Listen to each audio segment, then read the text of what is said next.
Sementara itu, saudara kuasa hukum terdakwa kasus dugaan korupsi turnamen sepak bola Aceh World Solidarity Cup menjamin kliennya tidak akan melanggar ketentuan usai berstatus tahanan rumah. Kedua terdakwa yakni MZ dan M dipastikan tetap berada di rumah dan akan mengikuti jadwal persidangan yang kini masih berjalan di Pengadilan Tipikor Banda Aceh. Kepastian kepatuhan MZ dan M yang kini terdakwa dalam sidang korupsi Aceh World Solidarity Cup disampaikan kuasa hukum di sela eksekusi keduanya keluar dari rumah tahanan negara kelas 2B Banda Aceh Jumat lalu. Selain barang bukti, keduanya juga dipastikan tidak akan kabur atau mengulangi kesalahan, sebagaimana alasan subjektivitas jaksa melakukan penahanan.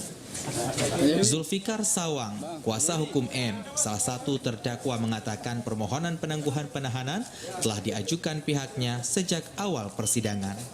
Selain berstatus sebagai kepala keluarga, M dinilai tidak mungkin menghilangkan barang bukti karena seluruhnya telah disita jaksa. Ada penjamin. Kita kan memohon ini sejak sidang pertama.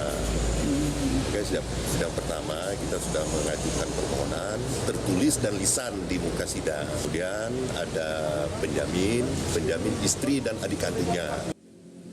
Hal senada juga disampaikan kuasa hukum MZ. Dirinya mengatakan bahwa kliennya akan bersikap kooperatif dalam proses hukum yang sedang berjalan. Permintaan dari pertama kita meminta penangguhan, lalu penangguhan tidak bisa dikabulkan. Namun alhamdulillah kemarin dikabulkan itu pengalihan tahanan dari tahanan ke tahanan kota. Seperti diberitakan, MZ dan M selaku bendahara turnamen sepak bola Aceh World Solidarity Cup keluar dari rumah tahanan negara kelas 2B Banda Aceh Jumat 11 November lalu.